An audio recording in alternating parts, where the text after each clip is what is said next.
Hey guys, and welcome back to Yee-Haw, a Bonanza podcast. I'm your host, Melissa, and today we are watching Season 1, Episode 20, The Fear Merchants. I'm on a timeline today. I just got a notification on my phone that there's a tornado watch in my area. And apparently we're supposed to get some bad weather where I am starting at 5 p.m., and it is currently 4:05. So I'm on a bit of a time crunch. I don't actually know if the weather's going to get bad, but if it does get bad, then my connection gets all screwed up, and then the recording of this episode will end up being a mess. So hopefully that doesn't happen, but we're on a timeline today, so we are going to get right into it. So today's episode is The Fear Merchants. It was written by Frank Unger, Thomas Thompson, and David Dortort. It was directed by Lewis Allen. It premiered January 30th, 1960. Its special guests were Gene Evans, Helen Westcott, Frank Ferguson, Christopher Dark, Guy Lee, Ray Stricklyn, Phillip Ahn, Victor Sen-Young, Patricia Michon, Arthur Space, Gregg Barton, Alexander Campbell, and Peter Chong.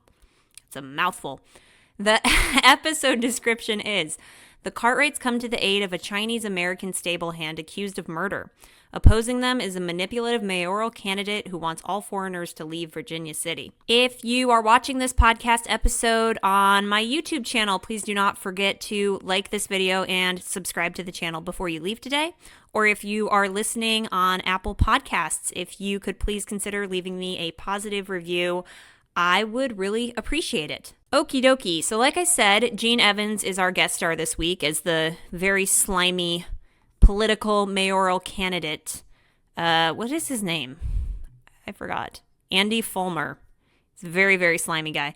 A little bit on Gene Evans. He served in the Army during World War II as a combat engineer, and he was awarded the Purple Heart and the Bronze Star for his bravery in action. He is best known for his roles in Ace in the Hole, 1951, Operation Petticoat, 1959, Park Row, 1952, and The Steel Helmet, 1951. And of course, he appeared on all the popular series, as many of these actors did, like Simon and Simon, Murder, She Wrote, The A-Team, The Shadow Riders, MASH, Heart to Heart, Charlie's Angels, Fantasy Island, Dallas, all the big shows, The Incredible Hulk, Lassie. So, you know, honestly, every time I look at these actors' IMDb pages, I just think I have seen nothing of television. I have barely touched the tip of the iceberg. But, you know, there's always going to be something new to watch, so I guess I should look at it that way. Fun fact on this episode, the actor who plays Jimmy Chang, Guy Lee, is supposed to be 18 years old in this Bonanza episode, but it turns out he was actually 32 years old at the time of filming. So he was older than Michael Landon, Dan Blocker, and Pernell Roberts. I think he was only a year older than Dan and Pernell, but it's still funny when you think about him being 18 in this story, and he's actually 32. But he was a 32-year-old looking baby, so cast who looks the part, you know? On the box set, we did have a couple behind-the-scenes pictures of this episode. Let me pull those up on my phone. Yeah, there's some promo photos of Helen Westcott and Pernell Roberts, Frank Ferguson, Guy Lee, and who is the young lady who plays Sally? Patricia Michon. Patricia Michon. There's a picture of her in Guy Lee after her death, where she's laying on the ground very dramatically. One interesting thing about all of these promo photos is when they show you the studio shots, it's a little bit jarring because you can see where the actors are in the scene in relation to the light setup. So, for example, there is the scene with Adam and Ben in the store, and they're talking to the store owner. But right above them, you can see the lighting guys, like, sitting directly above them. So where the ceiling stops, or ceiling, quote, end quote, where the ceiling stops, you can see a guy directly above this scene, like, controlling the lighting. And it's just so strange to think about, like, walking on that set, saying your lines, and then knowing all of these people are around you, you know, making sure lighting's okay, making sure that you don't walk past like a certain mark point. It's just, it takes you out of it. And there's a lot of those pictures this week on the box set. And I can't help but think how insecure I would be if I was an actor, because one of your jobs as an actor is to go on the set, say your lines, and make the audience believe what they're seeing is real.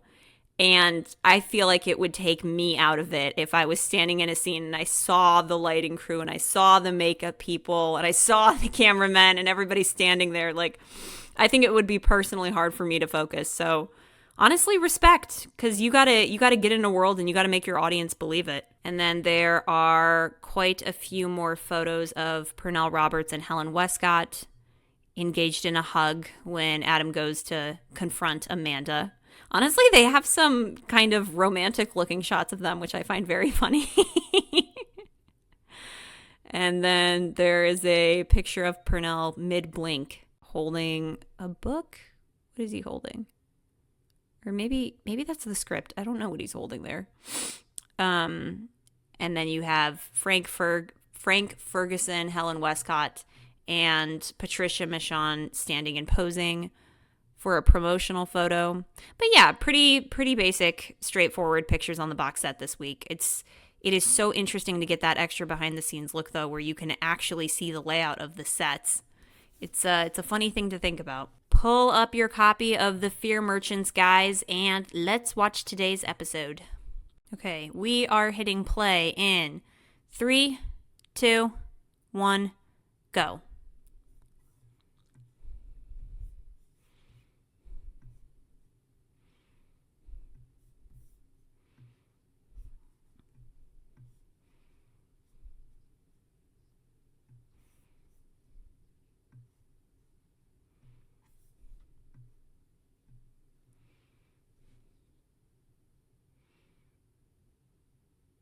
Something I found interesting here is Hop Sing is speaking like perfect English here. Like, it's not broken English like how we usually see when he talks to the Cartwright family. And I think the point of that is to show us that maybe these men are actually talking in Chinese, which is why the English sounds perfect. Because in the following scene with the Cartwrights, Hop Sing's English goes back to being broken again. And I don't know if they were implying that they were speaking in Chinese here. If that was the case, why wouldn't they just talk in Chinese? I don't know. I couldn't help but notice it.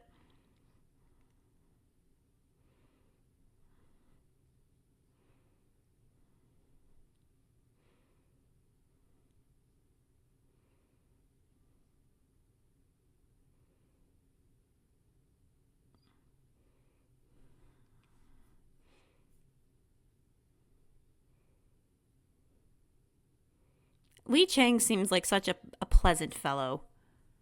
Like, you could have a very pleasant conversation with him.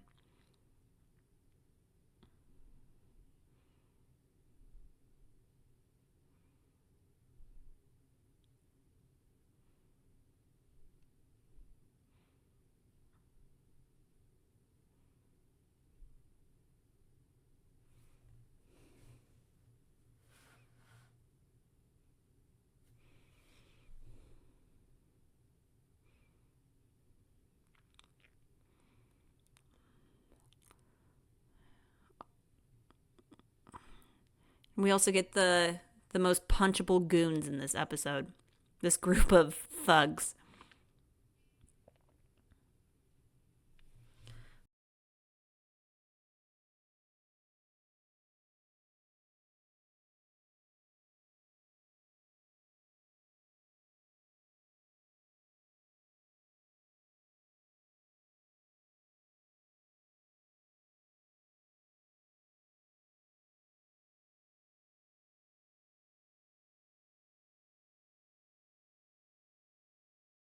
Now, this episode obviously deals with racism and prejudice, which was probably especially poignant in this time, airing in the 1960s and all. So I bet it was pretty bold by that day's standards to make a whole episode on that.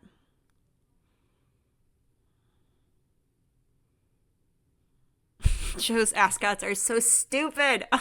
Gosh.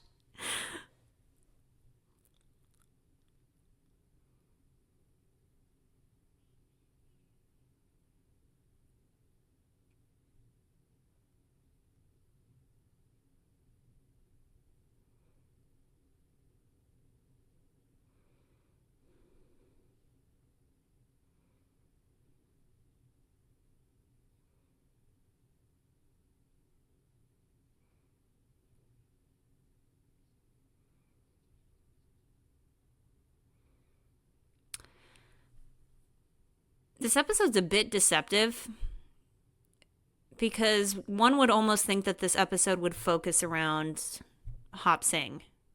And I kind of wish they did focus it around Hop Sing. I feel like it was a bit of a missed opportunity to get more backstory on him and give a character episode to him.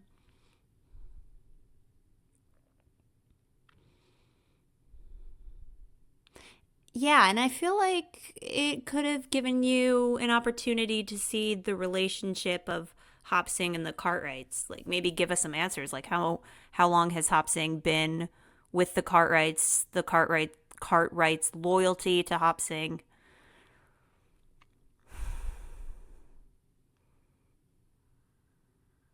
There's just a lot you could have done with it, and I wish it was explored.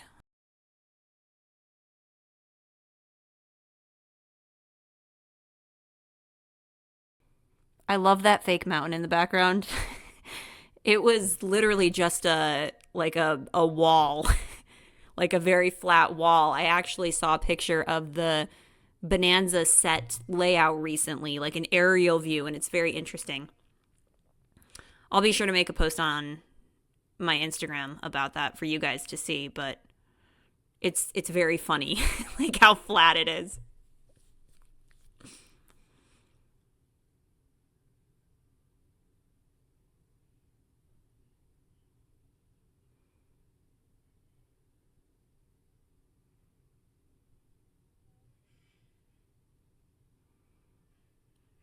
This Hammond guy is such a weakling.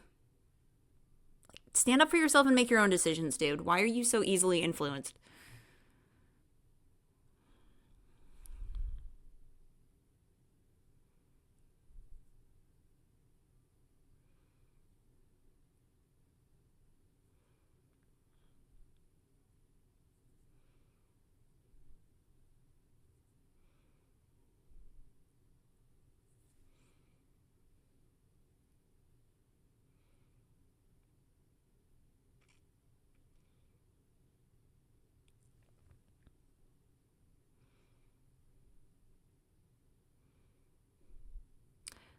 Lee Chong appears in Bonanza a handful of times, if I remember this correctly.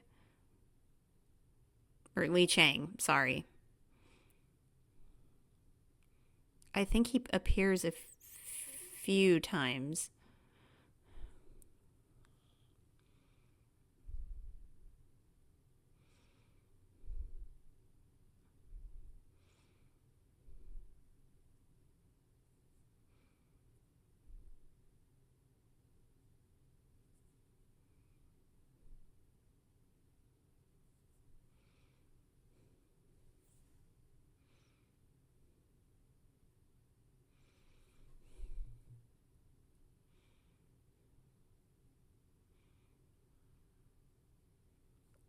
He's such a pleasant fellow.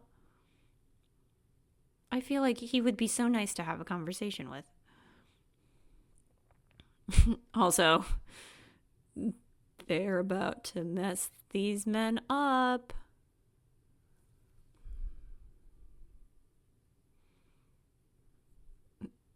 He's like, shut up, you, you coward.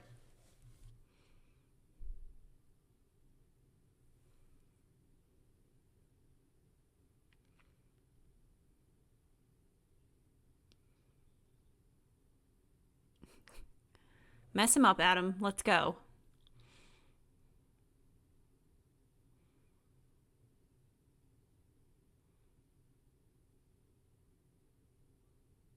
I actually really like the way that guy lit the the why is my brain not working? The fire to light his cigarette. Was he smoking? I don't know. He just, the way he lit it was really cool.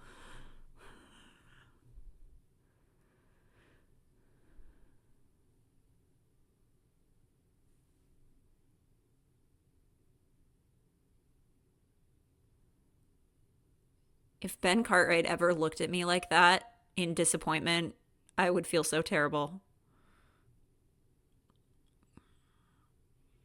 He just had this look that could pierce into your soul. The I'm disappointed in you look.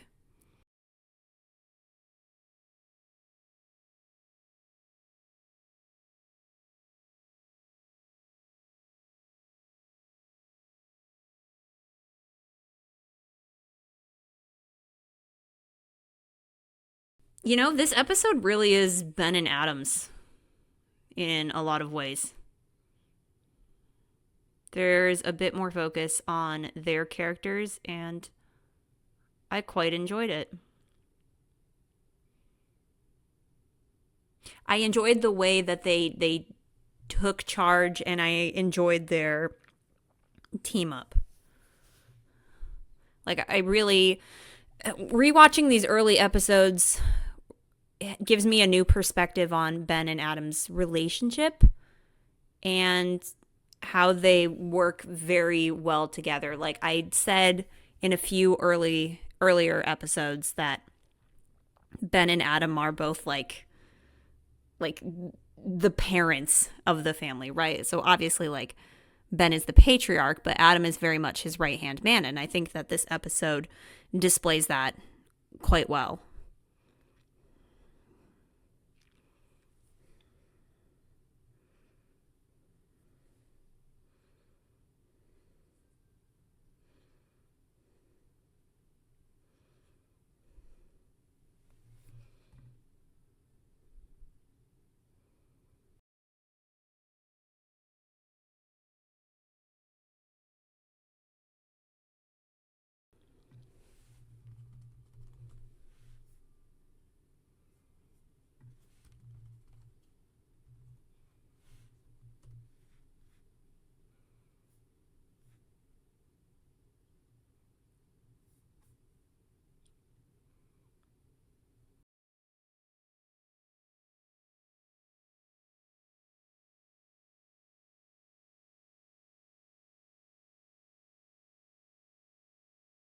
I love how Ben comes in here and he goes, Andy, answer me a question. Are you a racist? No pretenses, just puts it out on the table. It's like, because if you are, we're going to have a lot of problems here.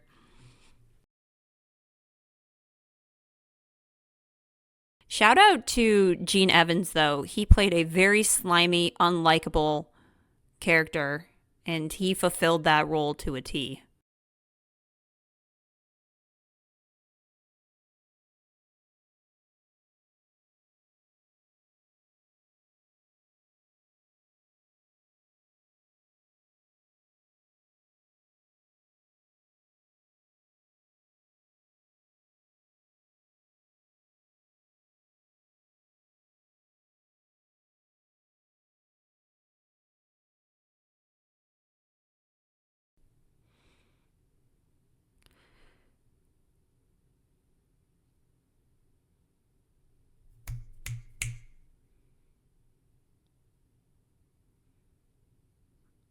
Jeez Louise.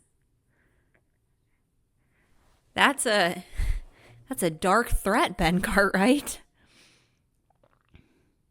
Ben wasn't playing. Actually, another aspect of this episode that I really love is just the assertiveness from the Cartwrights. You know, in the first 4 or 5 episodes of this season, the Cartwrights are very aggressive. like almost like they're looking for a reason to be mad at somebody, right? And I feel like that's on display, especially in the episode of Rose for Lana. They're just very aggressive. But there's a big difference between being aggressive and then being assertive. And I just love those moments where Ben comes in and he's like, no, if you were responsible for this, I'm going to kick your ass, essentially. And I really liked seeing that on display, especially from Ben and Adam in this episode. I just love the characters that just refuse to be walked over.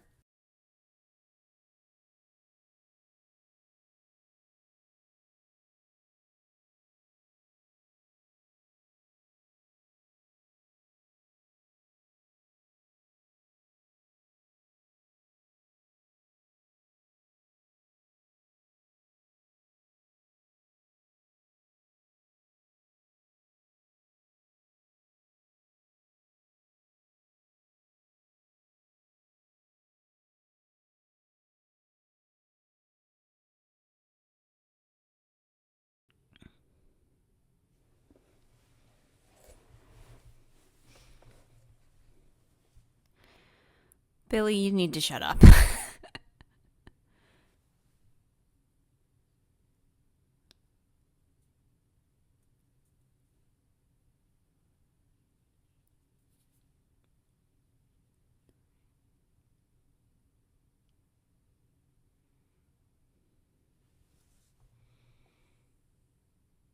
Okay.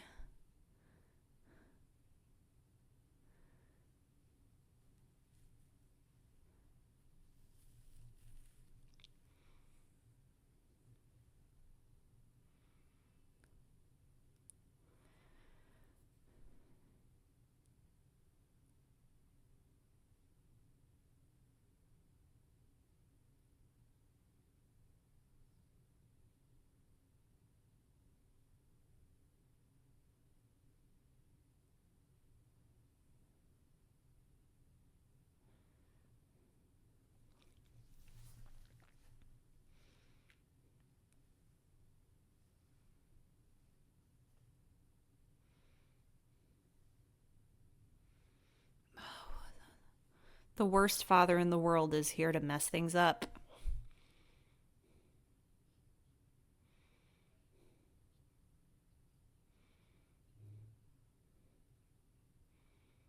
Okay, that's a little uncalled for, man.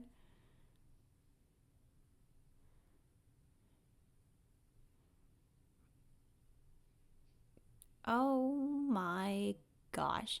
Not only was he like, I'm gonna thrash you, he slapped her in the face and then proceeds to murder her.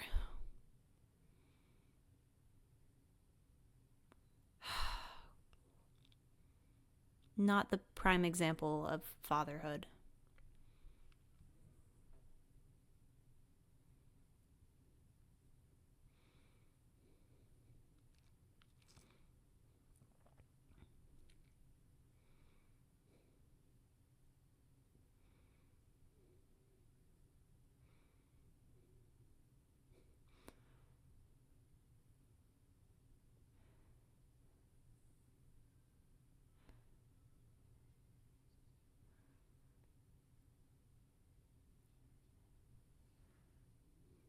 Man, there are so many punchable men in this episode, I gotta tell you.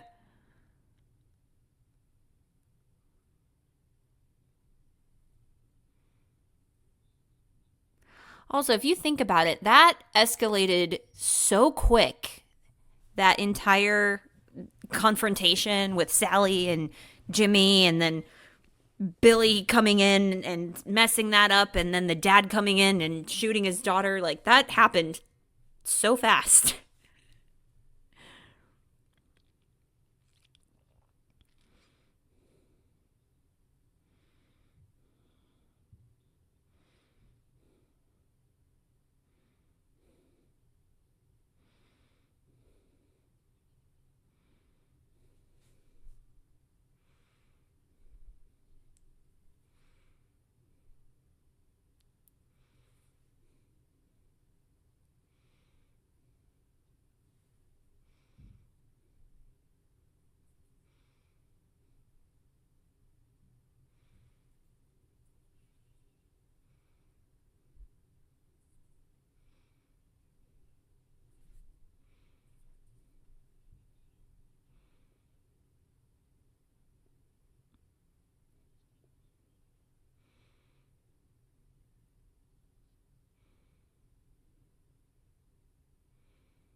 Hell yeah, Hoss.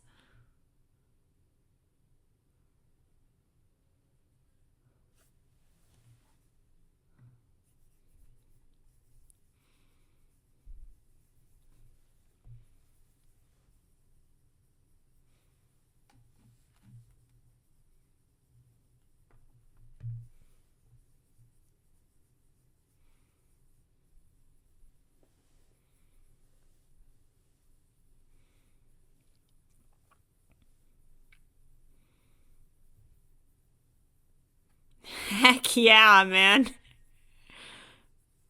Oh my gosh. I love these characters.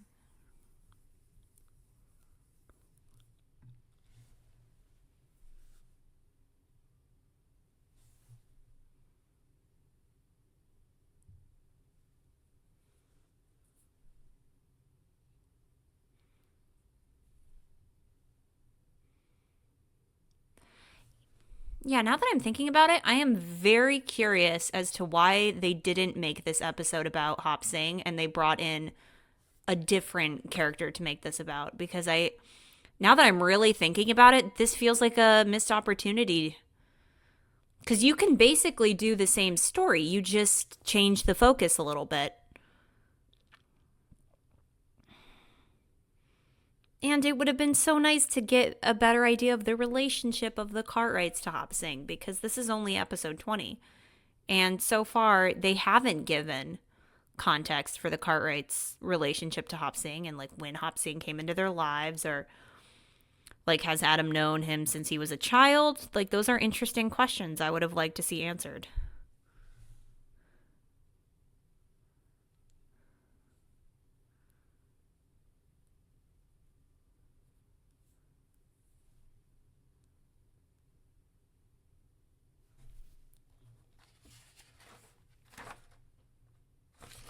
Sheriff Halstead seems like a nice enough guy. What is he, Sheriff number 5 so far in Virginia City? 4 or 5? He seems nice enough.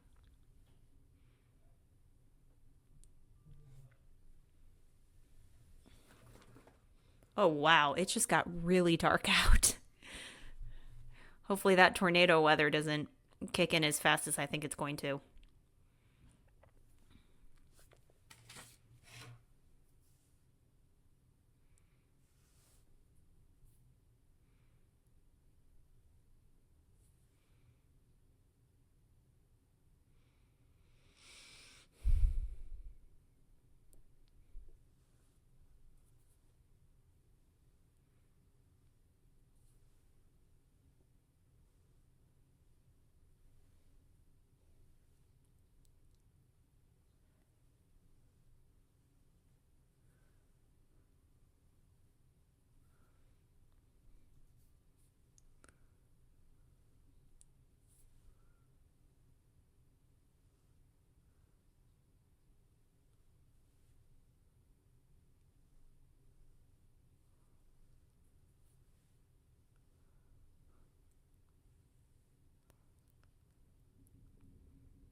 Well, Billy was kind of being a problem.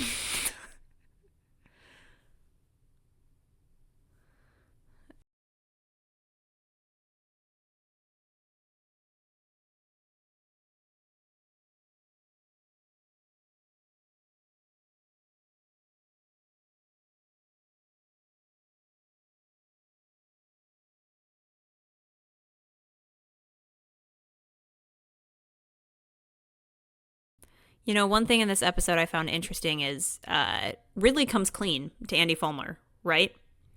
But eventually he caves and he changes his story because of the pressure from Andy Fulmer, or the political pressure, because he doesn't want to be seen as an enemy.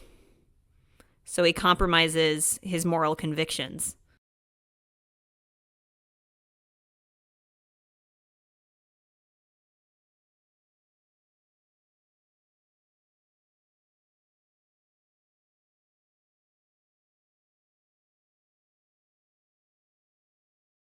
Like, there's a lot of relevant commentary here about using issues like this to further your political career simply because you want power.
Interesting quote there. Risk is the privilege of youth.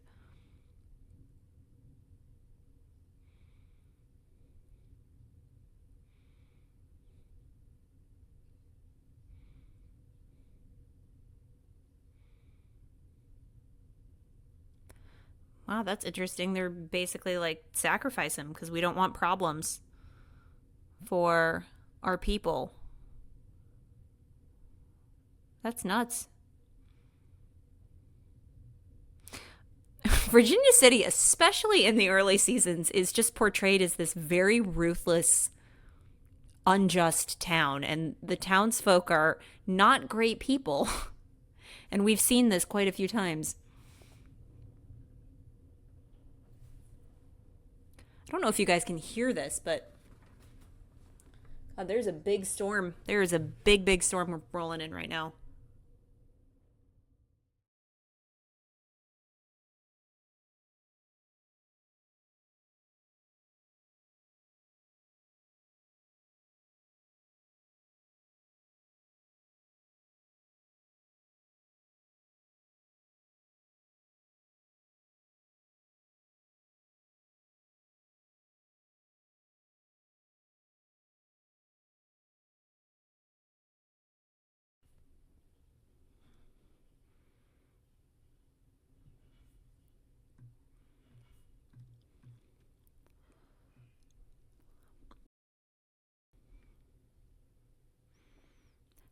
I gotta be honest, taking notes on this episode, I thought Amanda was the mother, not the sister.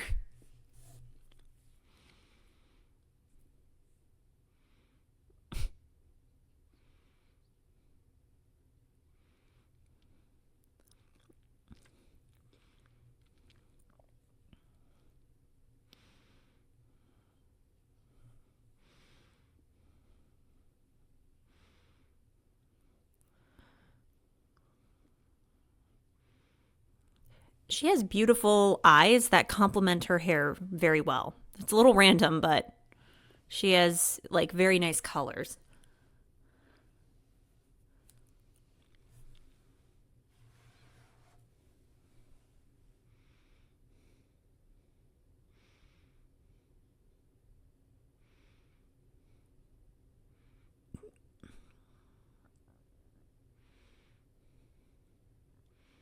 You know, something else I thought of is this episode showcases how similar Ben and Adam are.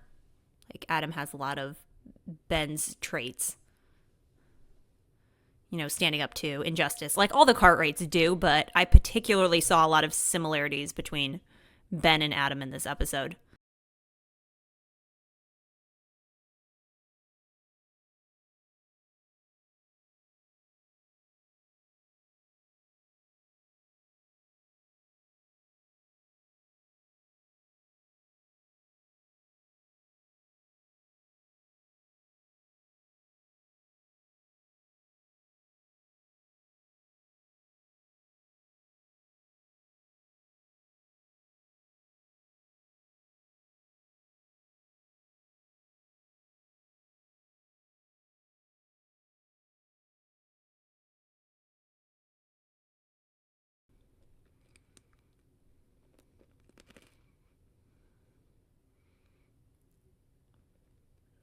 Why is Andy evilly scheming with his goons at this inquest? Like, at least do it in the privacy of your own office, not in a public area about what your evil plans are.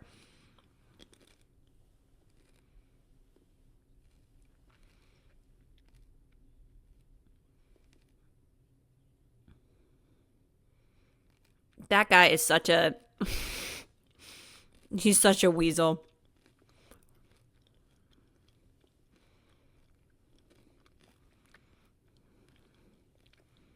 There is a lot of commentary in this episode about caving into your political betters, quote, end quote.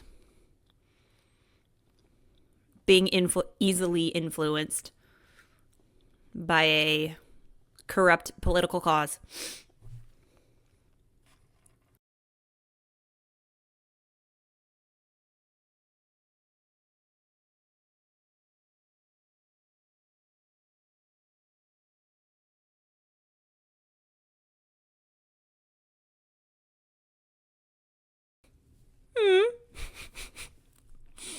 That's another thing Michael Landon does a lot. He goes, like he does these little sound effects. They're very cute.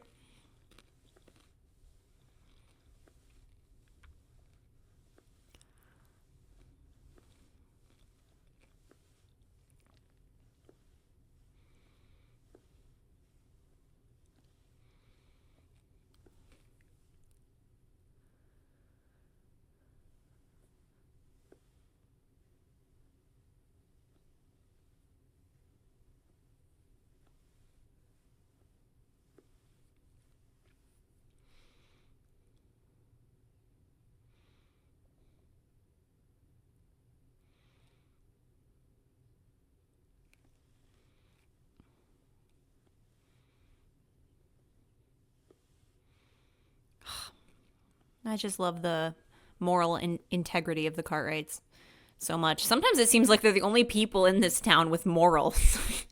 The only people that actually stand up for what's right. It's just nice to have a morally strong cast of characters.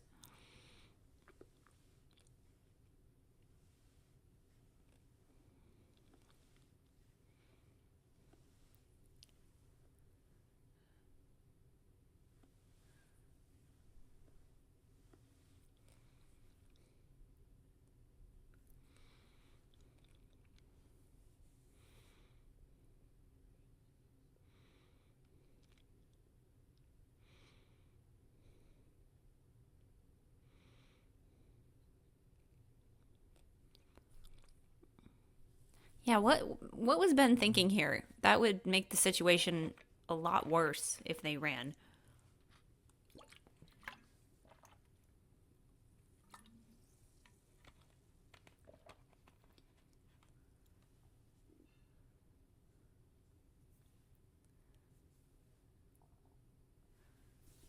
Heck yeah, Adam.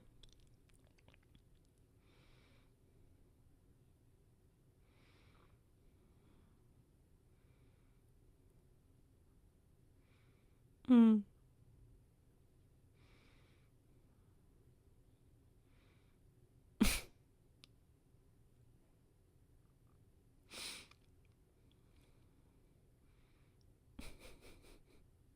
Seduce her, Adam.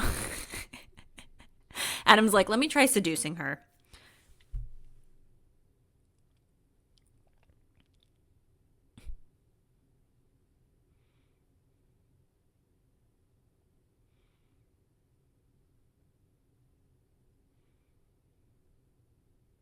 I love you, Adam, so much.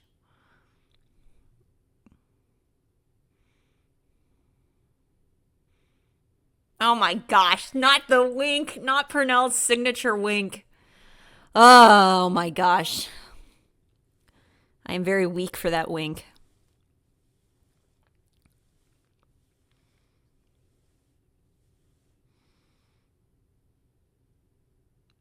He means it.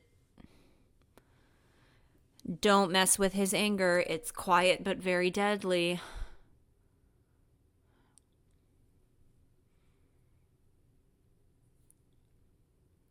Yeah, that's right. Get out of his way.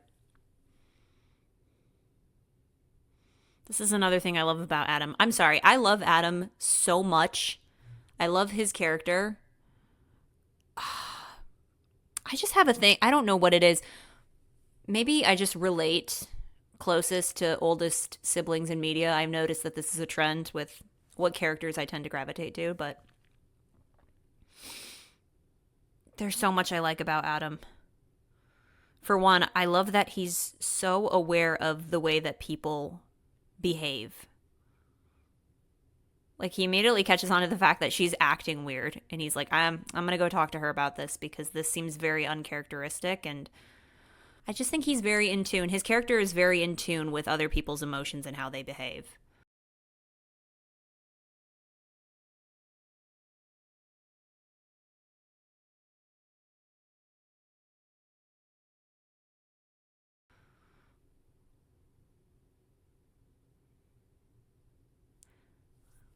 Like dialogue like that, where Adam can connect with her over the shared loss of a mother. His character can read people very well. I don't know. Maybe I need to.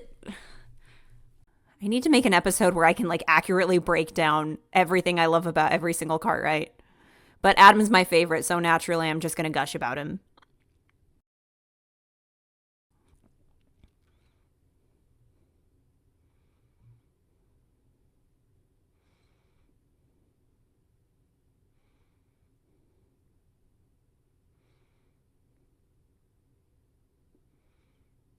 Hmm.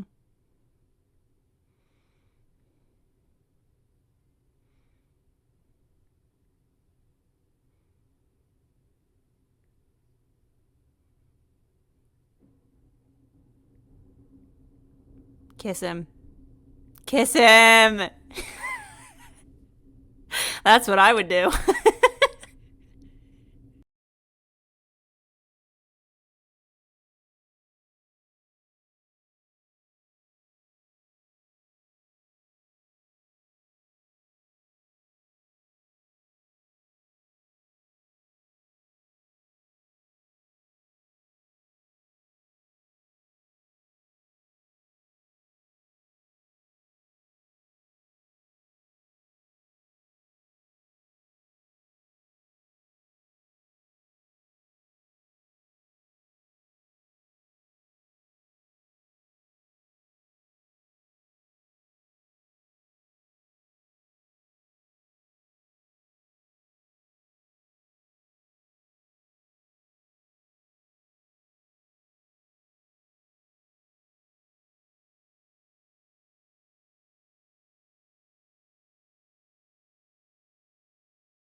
Now, when Purnell walks down this street here, watch how he shoves this guy out of his way. He doesn't even say anything. He's just like, get out of my way.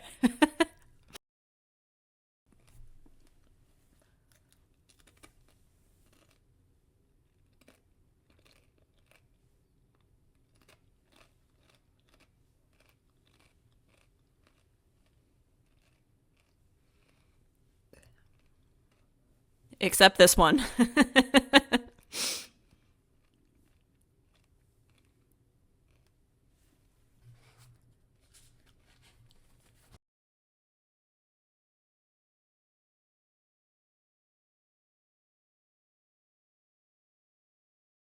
Adam's like, I'm here to mediate.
Which is why I'm telling you to lie to everybody about this trial.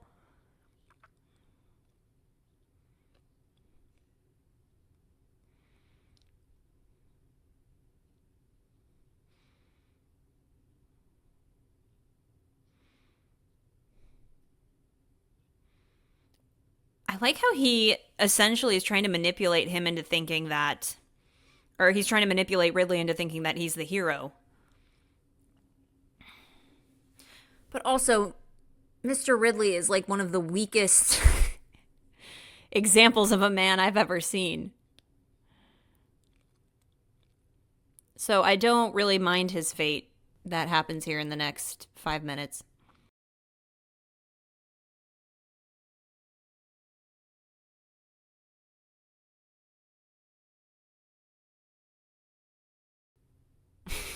Adam's, oh crap, face.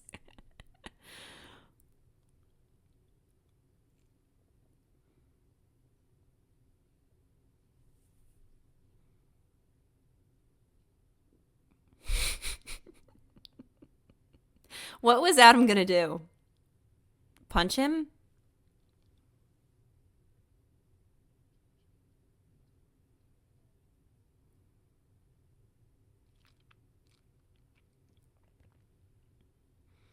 God, you weak shell of a man, Mr. Ridley. Nobody has a spine in this town. It's unbelievable, really.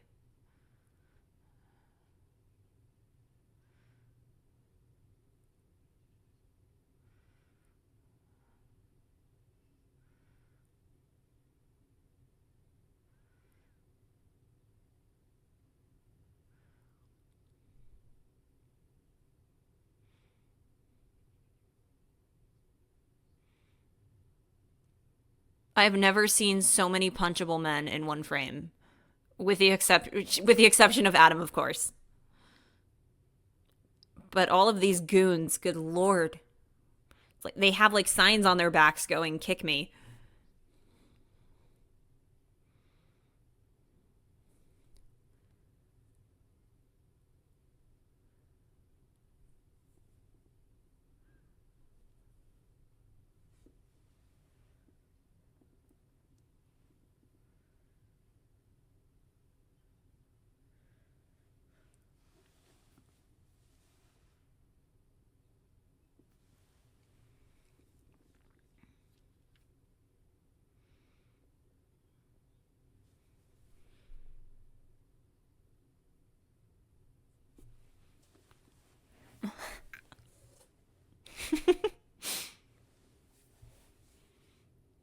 That's a Haas proverb if I've ever heard it.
Mmm, that was hot. Uh, oh.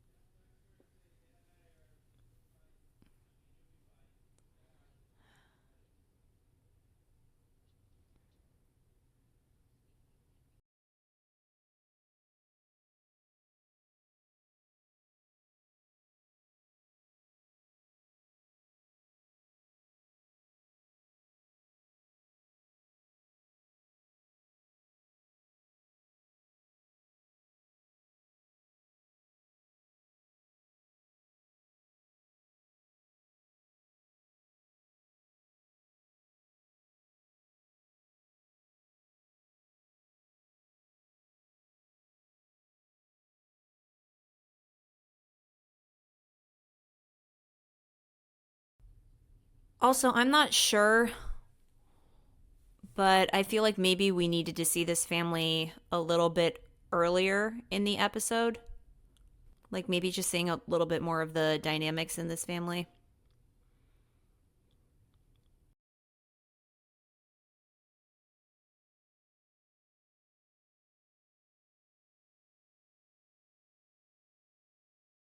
I don't know why in these early episodes I feel like they add more characters or subplots than they need.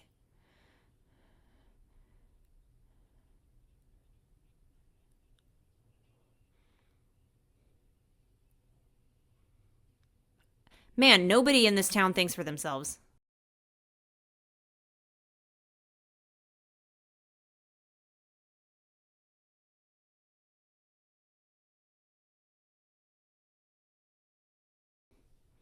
Gosh, Adam and Pa are so level headed and calm.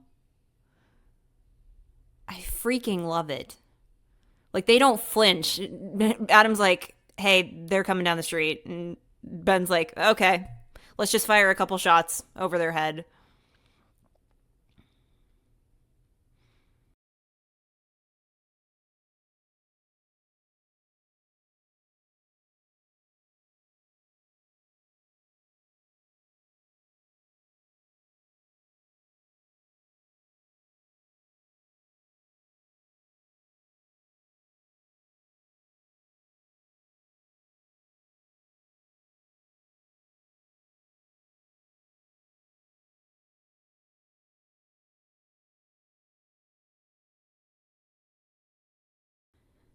You know what? I kind of wish it was Andy who killed him. In a fit of anger, he's not thinking, he just takes the gun and shoots him.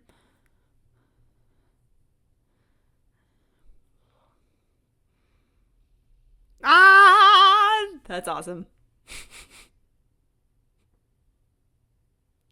Oh my gosh. Adam is so suave, so cool, so smooth.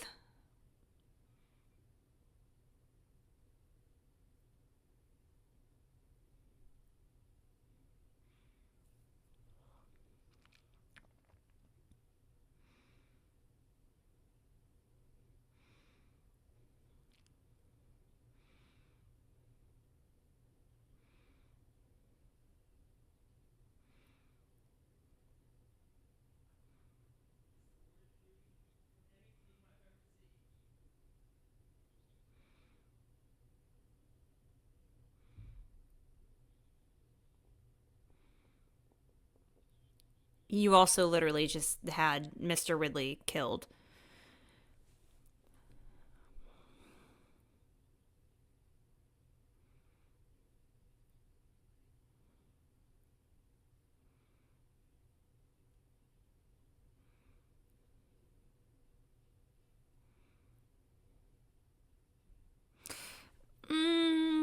I have some qualms with this ending because they wrap things up a little too quickly for my liking.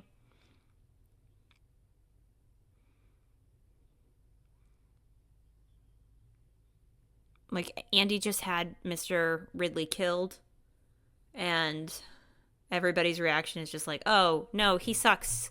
Tear down his posters and move on. And then Jimmy just gets released here, and the episode cuts off. Like, we never really get to see the final resolution. So, you guys won't know this because I will have edited this episode very smoothly together, but I had to pause this reaction and run and take cover because there was a tornado touchdown right near me. It started hailing really, really bad in the middle of this recording, and an alarm went off on my phone. So I was like, I need to pause this and run for my life. But there was a tornado touchdown, which is really scary. And that's weird because that doesn't happen very often. That's pretty rare, but everything's good, but that was a bit of a scare I had.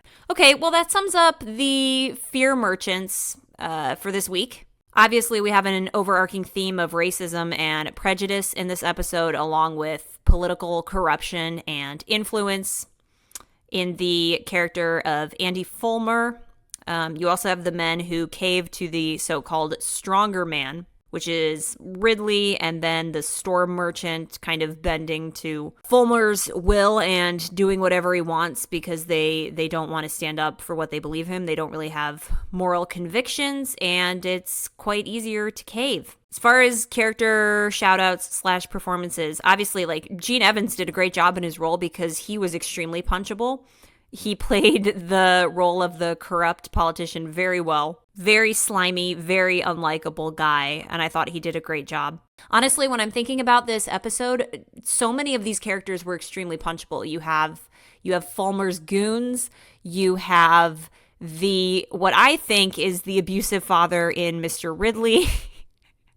You have Andy Fulmer himself. There's just many people you would like to give a good solid punch in the face to. Honestly, character highlights of this episode for me were Ben and Adam, if I'm going to be frank here. I said earlier that you can see their similarities in personality on display in this episode and how well they work as a team and how Adam truly is Ben's right-hand man. That is something that I'm being reminded of, you know, the longer we're in season 1 is I didn't think about it as much, but now going back and watching these episodes again, I'm like, Adam is Ben's second hand, and it makes so much sense for his character when you think about his character's upbringing. Like, he lost 2 mothers he knew pretty well, and he had to grow up at an early age, and he had to take responsibility for Hoss and Little Joe. And so I guess I just love seeing that in the relationship that he has to Ben. It's I wouldn't say it's not like father and son, but they're a little bit more on an equal level, perhaps because Adam had to grow up much more quickly than Hoss and Little Joe. And if you think about it, the dynamic that Ben has with Hoss and Little Joe is very different in comparison to Adam. I would argue he treats Adam more like an equal rather than a father-son dynamic. Guy Lee as Jimmy Chang was good, but he didn't get to do very much, I would argue. And Phillip as Mr. Lee Chang was very pleasant. My favorite moments in this episode, honestly, I just love the loyalty and morality of the Cartwrights on display. You need moral characters in media to cling to and to look up to, and it's just, it makes you feel good to see good characters doing good things. And I think that's such a wide appeal of the Cartwright family, is they're just good people. And it's nice to see good people doing good things. As far as my least favorite scenes go, I feel like the Ridleys needed to be introduced earlier. That's kind of a minor nitpick, but I almost would have introduced them earlier just so we could see more of the family dynamics, because we're told what a lot of the family dynamics are with the Ridleys in this episode, but we're not really shown as much, but that could be considered a minor nitpick. And I didn't think the ending was very good. It felt way too simplistic, and I felt like it concluded too quickly for me, because they kind of just do the whole, we solved racism in the end of the episode, and it's like, no, you didn't. Like, I honestly would have loved to have seen a conclusion with Jimmy and his father and the rest of the Chinese community, and maybe having a final conversation about, like, man working towards brotherhood among all nations or something like that. It just felt like the episode cut off. And I feel like that's one big weakness of Bonanza, is it did tend to wrap up everything in the last 5 minutes in some episodes. And sometimes it works, but a lot of the time it didn't. I feel like the ending of this episode could have been ambiguous. You know, maybe you leave your audience with an idea to hang with, but the story just kind of ends and it doesn't really give you a natural conclusion, nor does it really give you anything to think about. It's like, oh, okay, Jimmy's released and the story ends happily, but it's like, but you still have this problem of people being racist in this town. So, like, can we comment on that a little bit more? Can we tie it up with a bow a little bit nicer? Anyway, that's probably the weakest point of the episode for me. And, you know, I gotta be honest, I would have really been interested to see what this episode would have done had it been focused on Hop Sing getting blamed instead of Jimmy. Like, how would that have changed the story? How would that have changed the Cartwrights' approach to the situation? Again, this could be another nitpick, but I don't know why they felt like they needed to introduce a different character in Jimmy Chang when Hop Sing was right there. Anyway, guys, that sums up the episode, The Fear Merchants. If you have any thoughts on this episode, please feel free to email me at yeehawbonanzapod@gmail.com with any thoughts, and I will read them on the show. What do you guys think of this episode? Would you have liked to see this story be more focused on Hop Sing instead? What do you think of the ending? You know, for me, I find it weak. I didn't really love it, but I would be very interested to hear your thoughts. So please either drop me a comment on my YouTube channel on this video if you're watching on YouTube, or email me. Either way, I would love to hear your thoughts.